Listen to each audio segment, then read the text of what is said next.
Assalamualaikum kawan Soliha. Selamat datang di program terbaru Kawan Sejalan, Talks, Tanya Lewat KS.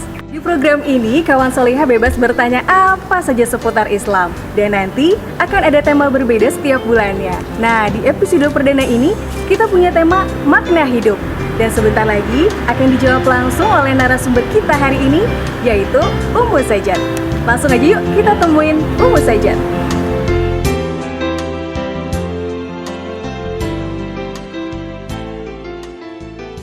Kawan Solihah, alhamdulillah nih kita udah bersama Ummu Sajat di sini. Assalamualaikum Umi. Waalaikumsalam, Ambu. Apa kabar? Alhamdulillah, kelihatan ya? Iya, Suburnya. sama dong.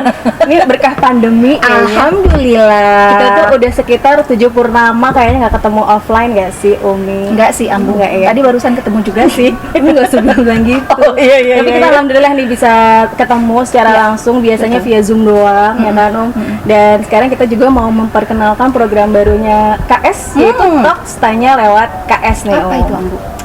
Kan Umi udah pernah ngisi videonya juga. Oh iya, aku kan pernah lupa. Iya, ngajakin kawan Solihah untuk ngirim pertanyaan waktu itu ya, betul. lewat Instagram dan Iya. juga lewat grup-grupnya kawan sejalan. Ya, artinya nanti kawan sejalan itu akan ada meramu atau mengumpulkan ya pertanyaan-pertanyaan dari sahabat Solihah sesuai dengan tema yang kita ambil di bulan itu, gitu ya, Ambu ya. Jadi dan di episode perdana ini kita tentang makna hidup, gitu ya. Udah ada pertanyaan juga yang masuk lewat Instagramnya kawan sejalan nih. Jadi tugas saya di sini Tentunya menjawab pertanyaan itu. Tugas Jangan Ambu di saya. sini? Menemani Umi aja saya. iya. Ya, Om. Ambu, bajunya bagus. Loh, Sama kita, Ambu. Kok sama sih Om? Ini buy one get one ya? Kayaknya gitu, kita nggak ya. Ini tuh Om, baju cantik ini tuh, ini tuh Hadiah ya hadiah ini yang luar biasa ya. dari sahabat kita. Dari sahabat kita, dari Kean Daily Om. Masya Allah. Kita boleh berdiri dulu nggak sih? Hah? Harus Boleh berdiri ya? Oh iya. Boleh Loh. gitu. Terima kasih Masya ya Allah, untuk terima kasih, Kean. Kean Daily yang udah selalu mendukung program-programnya kawan sejalan. Betul. Dan juga memberikan ini hadiah-hadiah cantik seperti ini Om ya. Amin. Mudah-mudahan bisa Amin. menemani kawan Solihah juga dalam hijrahnya nih dengan pakaian-pakaian yang syar'i ya Betul, Om ya. betul banget. Umi, kalau gitu tanpa berlama-lama lagi nih, kita akan segera menjawab pertanyaan-pertanyaan dari kawan Solihah ya Om. Deg-degan nih sebetulnya. Ayo, Ambu. Yuk. Ya Om, ini udah ada pertanyaan yang masuk. Yang pertama ini nih, bagaimana sih Om supaya kita itu sadar bahwa hidup itu tuh nggak ada apa-apanya dan supaya kita tidak terlalu cinta pada dunia Om? Iya, ini pertanyaan menarik sekali sebetulnya, Ambu dan sahabat Solihah semuanya, karena banyak juga orang yang menanyakan tentang hal ini gitu. Kalau kita bicara tentang hidup, sebetulnya kita semua juga sekarang ini sedang hidup ya. Dan kalau kita ditanya tentang belajar, ya sebetulnya hidup itu adalah proses belajar. Kita sudah diberikan oleh Allah 2 buah mata, kita sudah diberikan oleh Allah 2 buah telinga untuk lebih banyak mendengar, lebih banyak melihat daripada bicara. Karena lisan kita atau mulut kita cuma dikasih 1. Artinya sebetulnya Allah memerintahkan kita untuk lebih banyak belajar. Belajar dari alam, belajar dari manusia, belajar dari fakta yang ada di sekitar kita. Kayaknya sudah sangat banyak pelajaran yang bisa kita cerap lewat mata dan lewat telinga kita. Ada berapa banyak berita yang kita dengar bagaimana orang yang mati dalam kondisi su'ul khotimah. Ada berapa banyak peristiwa yang kita lihat orang meregang nyawa dalam kondisi su'ul khotimah. Ada berapa cerita yang kita dengar bagaimana orang wafat juga dalam kondisi husnul khotimah. Ada seorang ulama meninggal pada saat beliau sedang tausiah, cuma tarik nafas, sebegitu mudahnya, sebegitu tenangnya dan sebegitu cepatnya Allah ambil. Tapi ada juga yang meninggal dalam kondisi ditemukan mayat seorang wanita dalam kondisi berdarah-darah, dipotong-potong dan lain sebagainya. Setelah sebelumnya dia berzina, setelah sebelumnya dia berselingkuh dan lain sebagainya. Itu banyak banget kan. Itu kan semuanya kita dengar, itu semuanya kita lihat. Maka sebetulnya kalau ditanya gimana sih caranya supaya kita sadar bahwa dunia ini nggak ada apa-apanya, ya lihat dengan mata, lihat dengan dengar dengan telinga. Semua kejadian yang sudah ada di depan mata kita, yang berkali-kali itu berseliweran di mata dan telinga kita, rasanya itu sudah lebih dari cukup sih Ambu untuk mengingatkan kepada kita bahwa hidup di dunia itu cuma sementara, kita pasti akan mati.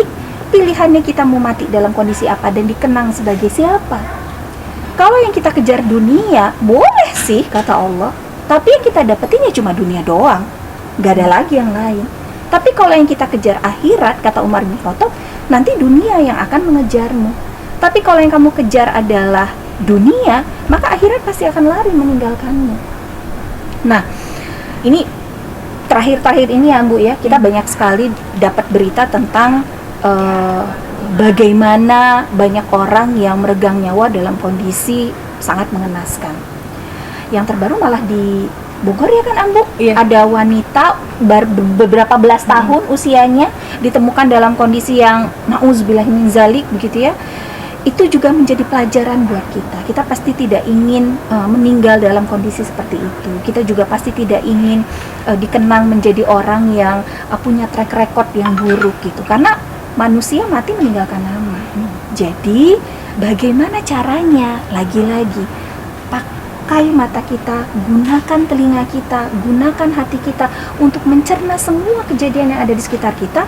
Ambil itu menjadi hikmah dan pelajaran buat kita. Agar apa? Agar kita tidak menjadi orang yang seperti itu, tapi menjadi orang yang ada di sisi kanan gitu. Jadi memang dalam belajar itu kan kita tidak perlu mengalami langsung ya mengambil ibroh ataupun pelajaran dari pengalaman yang ada di sekeliling kita. Bener banget itu. Makanya itu tadi bener Bu bilang, kita tuh nggak perlu langsung ngalaminnya ya Umi. Iya gitu.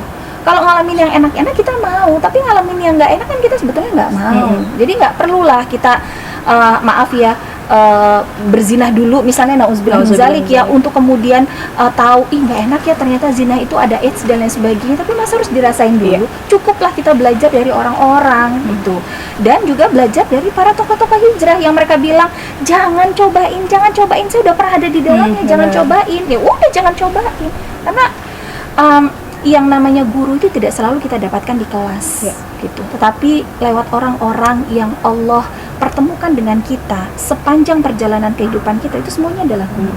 Orang yang pernah bermaksiat itu guru buat kita, orang yang taat itu juga guru buat kita. Jadi banyaklah berguru dari hidup, itu dia jawabannya. Apalagi sekarang kita dengan mudahnya gitu kan mendapatkan informasi untuk belajar. Jadi kalau misalnya masih banyak alasan gitu ya ya, sebenarnya udah nggak boleh ada alasan lagi sih, sangat mudah banget ya dapetin informasi, tinggal kita memilih mana informasi yang baik buat kita dan mengambil pelajaran gitu ya ya. Benar. Oke, itu tadi mudah-mudahan terjawab ya untuk kawan solihah yang bertanya lewat Instagram. Instagramnya KS ya. KS pastinya. Nah Umi, kita lanjut ke pertanyaan kedua ya Ya. Ini hal apa sih yang harus dilakukan pertama kali ketika kita tuh sedang dalam keadaan yang futur, Futur ini tuh virus, Ambu. Kalau kita sekarang ini takut dengan virus COVID. Padahal ada virus yang juga tidak kalah berbahayanya. Bahkan lebih berbahaya. Kalau COVID itu dia kan memakan fisik kan gitu ya. Tapi virus yang ini dia memakan hati dan akhirnya bisa melemahkan iman, bahkan membuat kita betul-betul meninggalkan Allah yang namanya futur. Jadi kalau kita bicara tentang futur, ini adalah satu virus yang dia nggak boleh dianggap remeh, nggak boleh dianggap sepele. Ketika dia sudah mulai masuk ke dalam diri kita, harus sangat berhati-hati. Nah, virus futur ini dia bisa kita bagi jadi dua level. Yang pertama, sahabat solihah, adalah level di mana kita akan menunda-nunda untuk beramal soleh. Itu virus pertama, level pertama. Level kedua dari virus futur ini adalah kita nanti akan meninggalkan Allah dan tidak mau melakukan amal soleh lagi. Jadi level pertama ini masih level gejala ringan. Level kedua udah gejala berat.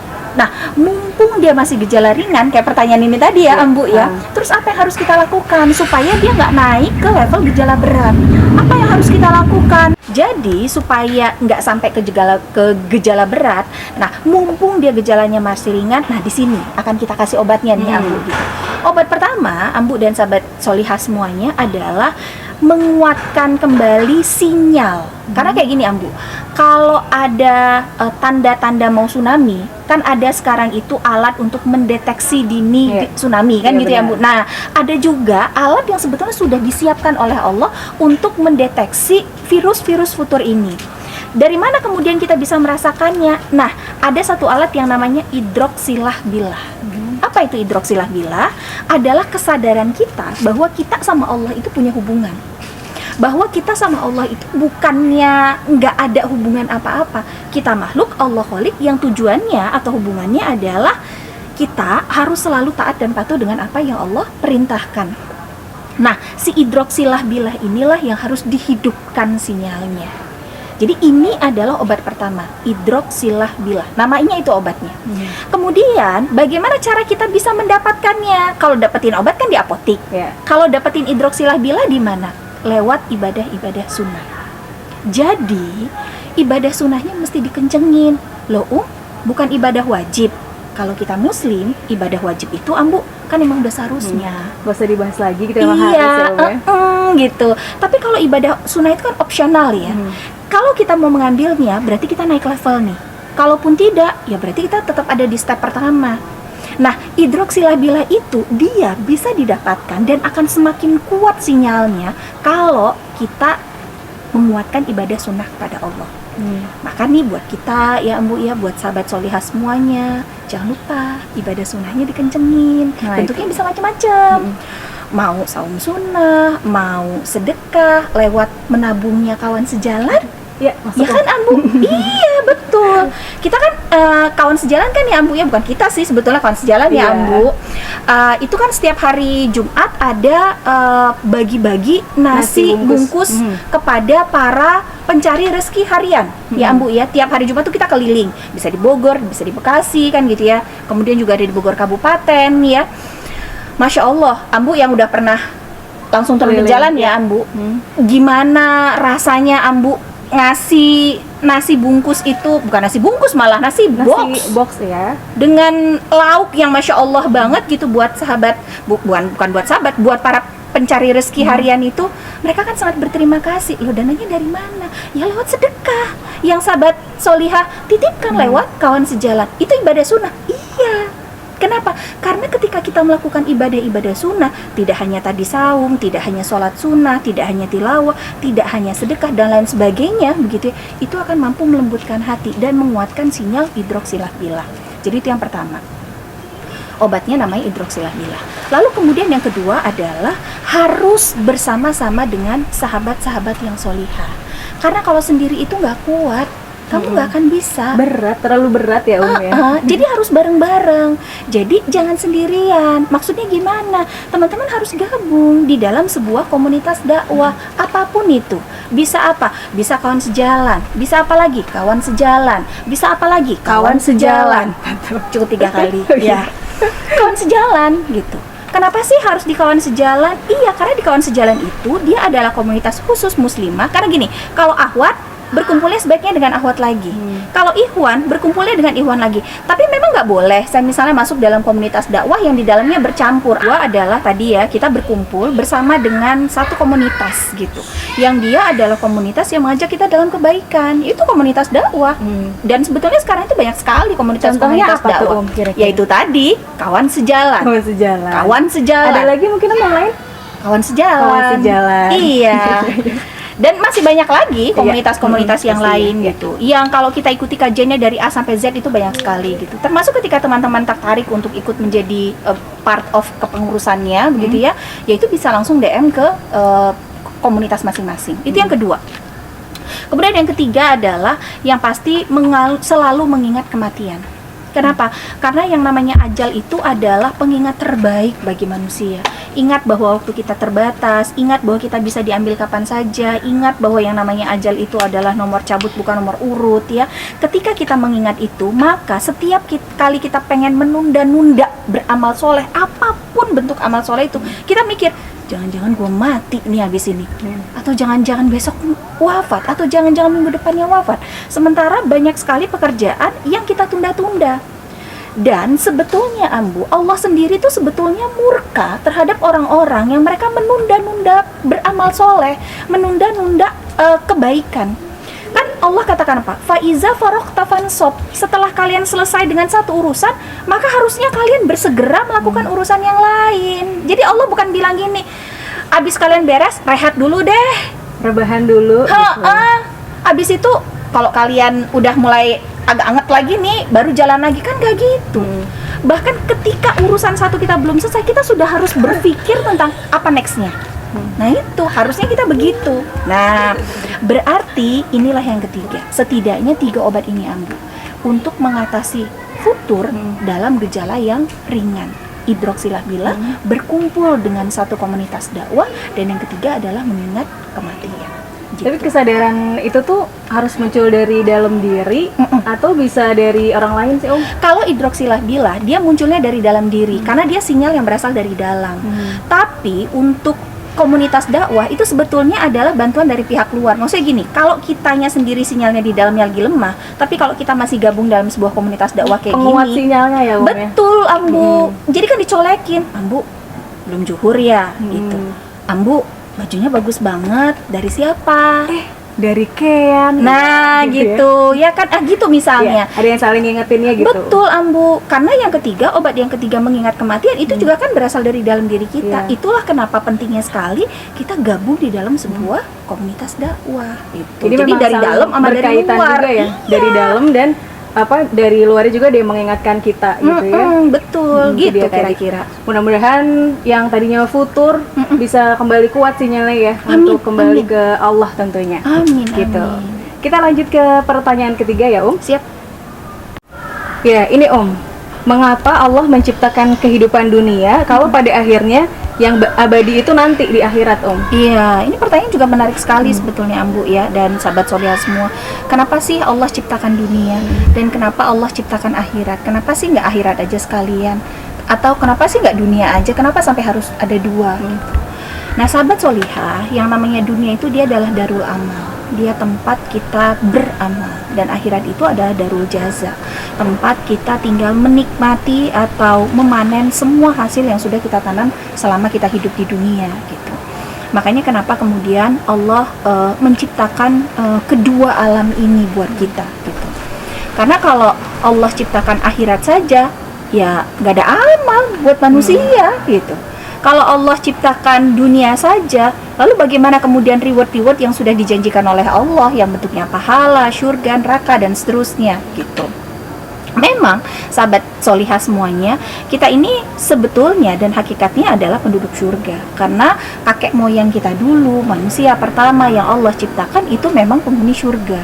Tetapi karena sesuatu hal, lalu beliau Allah turunkan ke dunia untuk kemudian menjadi khalifah fil ard gitu ya, menjadi penggantinya, menjadi pemimpinnya, menjadi pengurusnya gitu ya, semua makhluk yang ada di muka bumi ini, yang itu adalah manusia, kita ini gitu.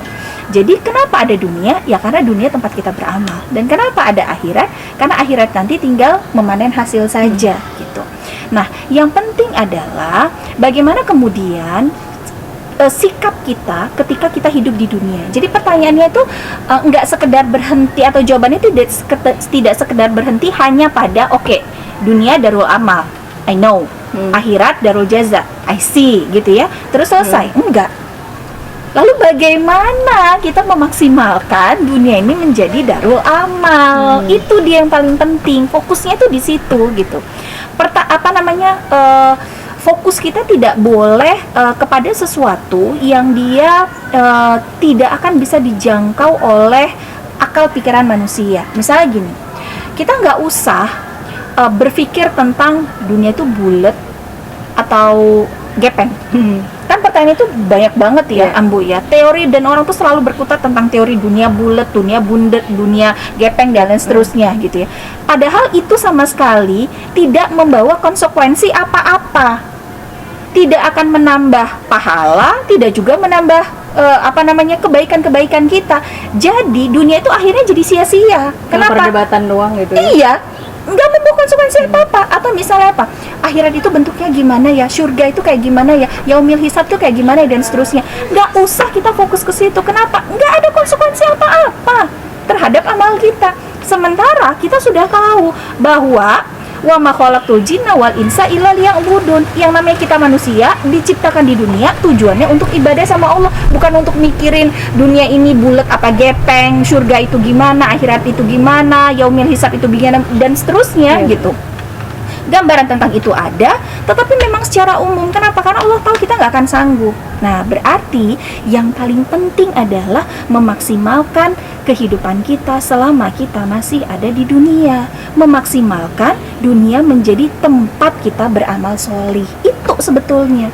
Nah, makanya kemudian fokus kita adalah apa amal-amal yang akan mampu membawa kita menjadi penghuni surganya Allah. Apa amal-amal yang akan juga mampu membawa kita menjadi penghuni nerakanya Allah. Lah, setelah kita tahu amalnya, ya laksanakan.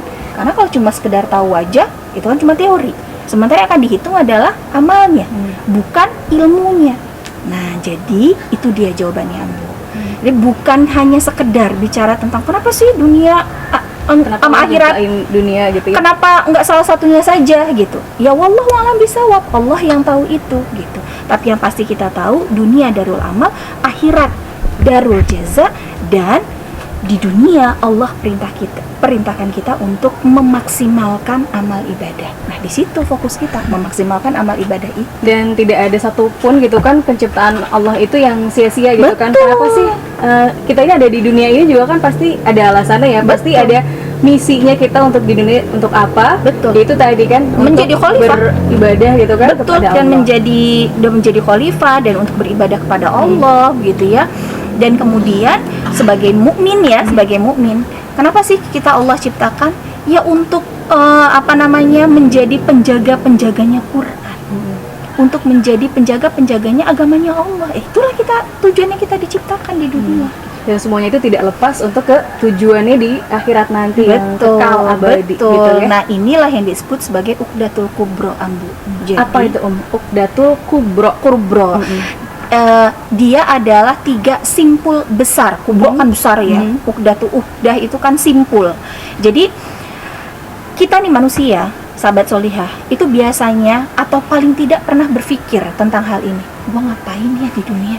Ngapain gitu? Kenapa sih Allah ciptain gue? Kok gini-gini aja gitu ya? Gitu. Buat hidup apa kok kaya-kaya sebenarnya? aja gitu. Hidup kok naik BMW aja. Kok sombong ya? Oh iya ya. Jadi Ambu dan sahabat solihah semua, kalau kita sudah tahu apa makna dari Uqdatul Kubro dan kita sudah bisa menjawabnya, maka ketika kita menjalani hidup kita pasti akan semangat. Karena kita udah tahu tujuan kita mau kemana. Kalau tujuan kita nggak jelas kayak gitu ya, kita mau pergi kemana? Alah udah ikut aja Ambu. Rupanya kita bawa ke pantai, persediaan baju kita buat ke gunung, nggak nyambung. Atau sebaliknya. Jadi gimana? Harus nyambung. Nyambung antara apa? Nyambung antara tujuan dengan tools, supaya kita bisa nyampe ke tujuannya. Tujuannya mau ke pantai, ya toolsnya pakai baju pantai gitu. Nah, demikian juga dengan hidup. Kalau tujuan kita adalah akhirat, maka tools di dunianya harus sesuai. Apa itu? Al-Quran dan Sunnah. Berarti sebelum kita menjalani kehidupan kita sehari-hari, kita sendiri harus sudah punya jawaban tentang ngapain sih kita hidup di dunia? Buat apa sih? Jawaban itu nanti yang akan membuat hari-hari kita jadi akan semangat. Kenapa? Karena kita udah tahu tujuan kita mau kemana. Setiap dari kita, sahabat solihah, itu harus punya jawaban. Dan gak boleh jawabannya abu-abu. Harus jelas, hitam-hitam, putih-putih. Karena setiap orang itu punya jawaban yang berbeda-beda tentang Uqdatul Kubro. Ada orang yang menjawab bahwa yang namanya di dunia itu cuma buat having fun.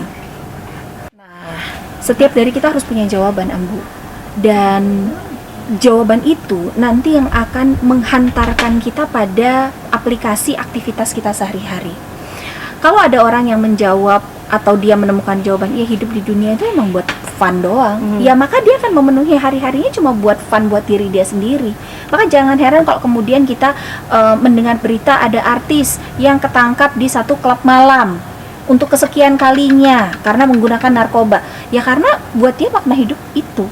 Jadi jawaban setiap orang tentang pertanyaan ini tuh pasti beda-beda juga. Beda-beda. Dan itulah yang nanti akan sangat mempengaruhi sikap dia. Jadi kalau kita melihat orang ada yang kayak gini, ada yang kayak gitu, ya berarti itulah jawaban yang dia cari tentang makna hidup. bahwa hidup itu ya buat fun, bahwa hidup itu ya buat happy, ya hidup itu buat nyenengin sendiri. Tapi ada juga yang orang yang kita lihat betul-betul menjadikan hidupnya itu bukan hanya untuk Allah saja. Berarti begitulah cara dia menemukan jawaban tentang makna hidup itu. Berarti jawabannya adalah temukan makna hidup di dalam diri kita masing-masing. Bagaimana kita menemukan jawabannya? Menemukan jawabannya lewat kajian. Menemukan jawabannya lewat berkumpul dengan orang-orang yang soleh, karena mereka akan mengingatkan kita kalau hidup kita udah mulai nggak jelas kemana-mana. Gitu. Maka pastikan kita menemukan uqdatul kubro dan jawabannya yang tepat dan yang benar. Banyak orang yang pernah tersesat, tapi mereka kembali ke jalan yang benar. Dan yang penting itu adalah akhirnya, Ambu, bukan awalnya atau tengahnya. Banyak yang mantan preman sekarang jadi orang solih. Kita belum tentu ya, Ambu. Mungkin sekarang kita jadi orang solih, tapi di akhir hidup kita nggak tahu gimana. Kita cuma bermohon kepada Allah agar awal, tengah, dan akhir kita tetap menjadi orang-orang yang menemukan jawaban uqdatul kubro yang benar. Gitu. Jadi itu dia. Jadi sebelum kita bicara kemana-mana gitu ya tentang hidup ini, maka pastikan kita menemukan jawaban atas 3 pertanyaan besar itu tadi. Dari mana kita berasal, ngapain kita di dunia, terus kemana setelah kita wafat. Gitu. Nah, itu tadi kawan solihah. Jadi mudah-mudahan kita semua ya ya, dan semua kawan solihah di sana bisa menemukan apa sih makna hidup kita dan bisa menjawab pertanyaan-pertanyaan mendasar itu tadi. Tapi bukan berhenti di sana ya bukan sekedar menjawab aja, melainkan menjawab dengan yang benar itu tadi. Menjawab dengan iman. Dengan iman itu tadi ya. Baik kawan solihah, itu tadi ya kita sudah menjawab ya pertanyaan-pertanyaan yang masuk di Instagram kawan sejalan. Umu saja jazakillah khairan kasih. Terima kasih Umi untuk waktunya, untuk ilmunya yang nggak pernah bosan ya ngajarin dan ngingetin kita semua. Amin. Gitu ya. Terima kasih Umi sekali Sama-sama, lagi. Ambu. Baik kawan solihah, buat kamu yang pengen ikutan bertanya juga, nanti bisa nih di episode berikutnya untuk tema bulan depan apa itu? Nanti pastikan ya kawan solihah, ikutin terus perkembangannya di Instagram kawan sejalan. Baik kawan solihah, untuk kamu yang pertanyaannya belum terjawab di episode perdana ini, jangan sedih ya, nanti bisa ikut bertanya lagi di tema-tema berikutnya. Jadi pastikan kawan solihah mengikuti terus info terupdate-nya di Instagram kawan sejalan. Terima kasih. Wassalamualaikum warahmatullahi wabarakatuh.